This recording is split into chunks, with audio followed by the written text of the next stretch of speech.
Elections 2024 ఇప్పుడు తెలుగు రాష్ట్రాల సహా దేశంలో ఎక్కడ చూసినా ఇదే చర్చ. ముఖ్యంగా ఏపీ సహా ఒడిశా, అరుణాచల్ ప్రదేశ్, మహారాష్ట్ర, సిక్కిం, హర్యానా రాష్ట్రాల్లో ఈ ఏడాది సార్వత్రిక ఎన్నికలతో పాటు అసెంబ్లీ ఎన్నికలు కూడా జరగబోతున్నాయి. మరీ ముఖ్యంగా మిగిలిన రాష్ట్రాలతో పోల్చితే ఏపీలో ఎన్నికల వేడి పతాక స్థాయికి చేరింది. అధికార పార్టీ ఎన్నికల వ్యూహాలు రచించడంలో అందరికన్నా ముందే ఉంది. ఇప్పటికే సిద్ధం సభల పేరుతో అధికార పార్టీ అధినేత వైఎస్ జగన్మోహన్ రెడ్డి జనంలోకి వెళ్ళి 3 ప్రాంతాల్లో 3 సభలు కూడా నిర్వహించారు. దాదాపు అభ్యర్థులను కూడా ఖరారు చేశారు. అధికారికంగా ఇంకా ప్రకటించకపోయినా ఎవరు ఎక్కడ పోటీ చేయాలో, ఎలాంటి వ్యూహాలు అమలు చేయాలో దాదాపు ఖరారైనట్టే.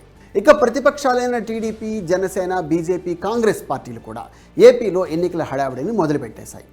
అధికార పార్టీ అంత స్పీడ్గా స్టార్ట్ కాకపోయినా ఒకసారి స్టార్ట్ అయ్యాక ఇక నువ్వా నేనా అన్నట్టే ఉంటుంది పోటీ. ప్రధానంగా టీడీపీ, జనసేనలు ఇప్పటికే జట్టు కట్టి పోటీలోకి దిగుతున్నామని ప్రకటించడమే కాదు, ఎవరికి ఎన్ని సీట్లు, మెజార్టీ స్థానాల్లో ఎవరు పోటీ చేస్తారు, అలాగే పార్టీ అధినేతలు, పార్టీ ప్రధాన నేతలు ఎక్కడి నుంచి పోటీ చేస్తారన్న విషయాలు కూడా దాదాపు కొలిక్కొచ్చేసినట్టే. అయితే ముందే చెప్పినట్టు అవి కూడా అధికారికంగా ప్రకటించాల్సి ఉంది. ఇక బీజేపీ విషయానికి వస్తే ఏపీలో ఎంత శాతం ఓట్లు వస్తాయన్న విషయాన్ని పక్కన పెట్టేస్తే టీడీపీ, జనసేన కూటమితో కలుస్తారా లేదా అన్న విషయంపై ఇంకా క్లారిటీ లేకపోయినా ఏపీలో ఇప్పటికే 25 లోక్సభ నియోజకవర్గాల్లో పార్టీ కార్యాలయాలను కూడా ప్రారంభించి దాదాపు నెల రోజులు అవుతోంది. సో ఏపీలో ఇది పరిస్థితి.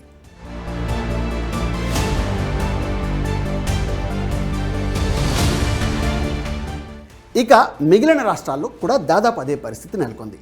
అటు లోక్సభ ఎన్నికల విషయంలో కూడా దాదాపు ప్రధాన జాతీయ పార్టీలు, ప్రాంతీయ పార్టీలు కూడా ఎలక్షన్ మూడ్లోకి వచ్చేశాయి.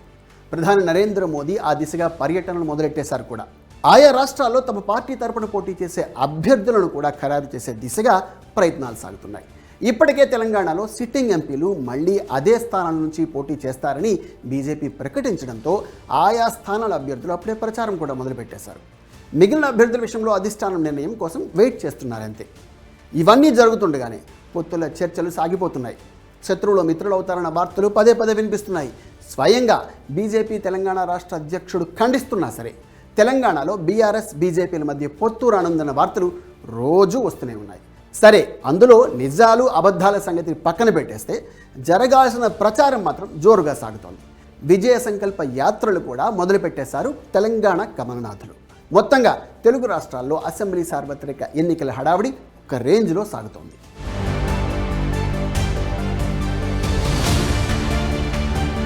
అటు దేశవ్యాప్తంగా కూడా అదే పరిస్థితి ఉంది. ప్రతిపక్షాలన్నీ ఏకమై ఉమ్మడి శత్రువు బీజేపీని ఓడించాలని భావించినప్పటికీ అది ఎంతవరకు సాధ్యమవుతుందో ప్రస్తుతం తెలియని పరిస్థితి. ఈ గందరగోళ పరిస్థితుల మధ్య పేరుకు న్యాయయాత్రని రాహుల్ గాంధీ నడుస్తున్నప్పటికీ జరుగుతోంది పేరులేని ఎన్నికల ప్రచారమే. కాంగ్రెస్ పరిస్థితి ఇలా ఉంటే అటు అధికార బీజేపీ మరింత దూకుడు ప్రదర్శిస్తోంది.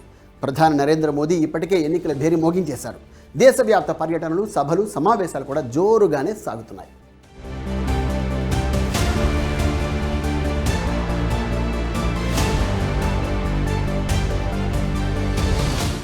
అయితే ఇవి ఎంత జోరుగా సాగుతున్నాయో అదే సమయంలో ఎన్నికలకు సంబంధించిన అసత్య కథనాలు సామాజిక మాధ్యమాల్లో అంతే జోరుగా ప్రచారం అవుతున్నాయి. అందులో ప్రధానంగా పార్టీలు ఒకరిపై ఒకరు బురద చల్లుకునే వార్తలు ఎక్కువగా ఉంటున్నాయన్న సంగతి ప్రత్యేకంగా చెప్పాల్సిన పని లేదు.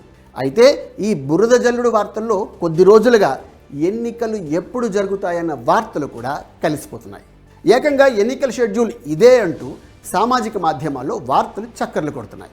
నోటిఫికేషన్ విడుదల దగ్గర నుంచి ఎన్నికల ఫలితాలు ఎప్పుడు వస్తాయి, కొత్త ప్రభుత్వం ఎప్పుడు కొలువు తీరనుందో కూడా తేదీలతో సహా వాట్సాప్ యూనివర్సిటీ ప్రచారం చేస్తున్నాయి. కొన్ని సామాజిక మాధ్యమాల్లో 2019 ఎన్నికల షెడ్యూల్ని 2024 ఎన్నికల షెడ్యూల్ అని కూడా ప్రచారం చేస్తున్నారు.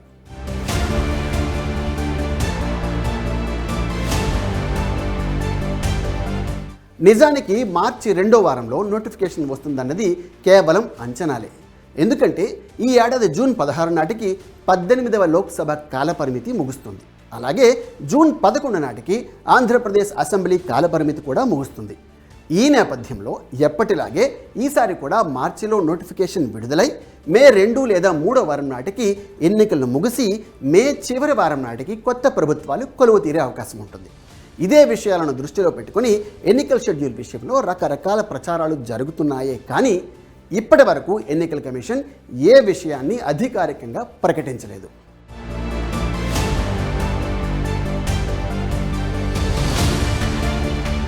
తాజాగా అందుతున్న సమాచారం ప్రకారం ఇవి కూడా అంచనాలు మాత్రమే సుమా, ఎన్నికలను నిర్వహించేందుకు ఈసీ దాదాపు అన్ని ఏర్పాట్లను పూర్తి చేసే క్రమంలో ఉంది.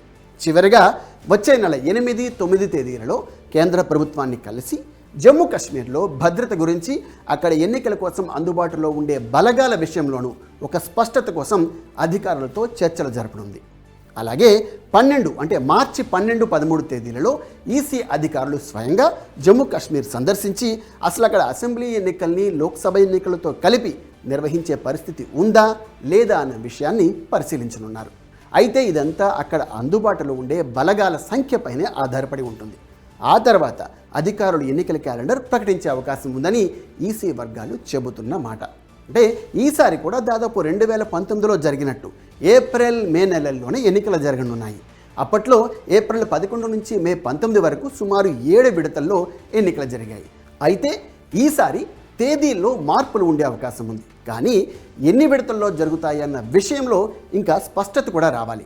ముఖ్యంగా కశ్మీర్లో గ్రౌండ్ రియాలిటీ తెలుసుకున్న తర్వాతే దీనిపై అధికారులు ఒక క్లారిటీకి రావచ్చు.